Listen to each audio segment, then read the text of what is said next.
Hi there, this is Jake Howe from Business Travel Management with this week's news update. Okay, so in this episode, we're going to be focusing on the Emirates and Qantas proposed partnership deal, which is, I guess, a little bit more than just a simple code share deal.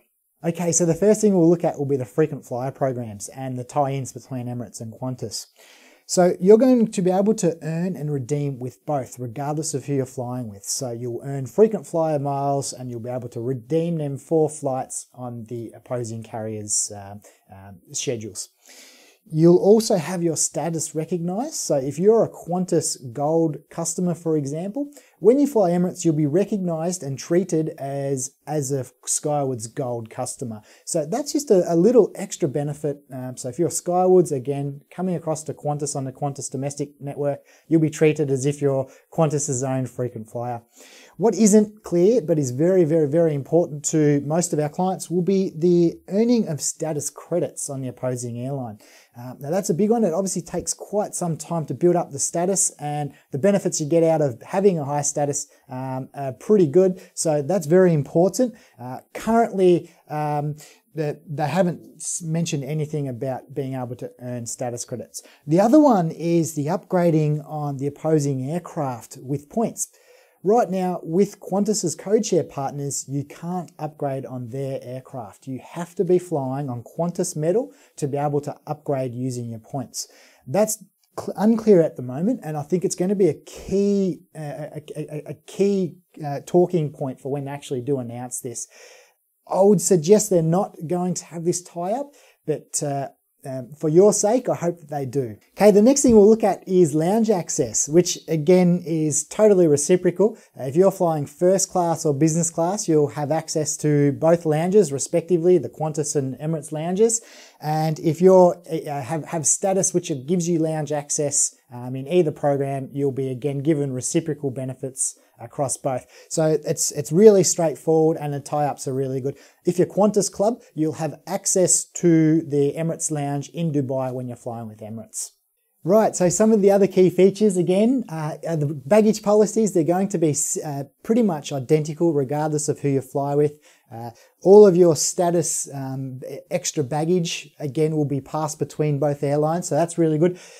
For Qantas customers, you'll be able to take advantage of a much larger network, particularly into Europe, but also into Africa and of course through the Middle East.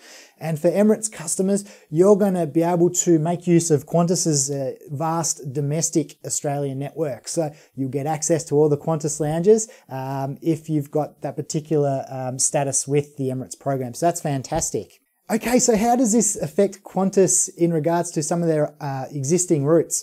Well, Frankfurt, which we've spoken about previously, is going to be removed totally. So now Qantas aircraft will only be flying from Melbourne and Sydney via Dubai to London. That's it into Europe. The rest of the states and to all the other destinations in Europe will be on a Emirates aircraft with potentially a Qantas codeshare flight number attached to it. Retimed Asian connections are going to be a massive advantage. Currently, when you're flying with Qantas into Singapore or Hong Kong, you're arriving at very inconvenient times. So you arrive usually too late to actually get any connections to anywhere else within Asia. So Qantas are going to retime those connections to better meet particularly Jetstar's Singapore base. You'll be able to connect onto most places in Asia on the same day. So that's a really big benefit. As well as that, you'll have access to the codeshare flights with Emirates into Kuala Lumpur, Singapore. I think they also still fly into Bangkok. So you'll be able to hop on those aircraft as well. Okay, finally, with Qantas, you're going to now have a car service or a chauffeur service for business class and first class customers. That's just, I guess, aligning themselves to be the same sort of service offering as Emirates. It's a very popular service with Emirates, and they've had it in existence for a number of years. So it's great for taking advantage of it, particularly here in your home port. Okay, so there's just one more point that I think is very important, and it will be the schedule times for the Qantas aircraft onto London. Right now, with their flights over Singapore and Hong Kong, they depart here around mid-afternoon for an arrival into London very early morning. Now that allows you to connect onwards to Europe at more important for corporate customers visiting London. It allows them to get a full day of work once they've landed. Now, I think Qantas will keep a similar time for their flights over Dubai for two reasons. That's obviously the first reason. Number two is that Emirates currently have all their flights leaving late evening. So I don't think Qantas are going to want to compete head on with all of those services.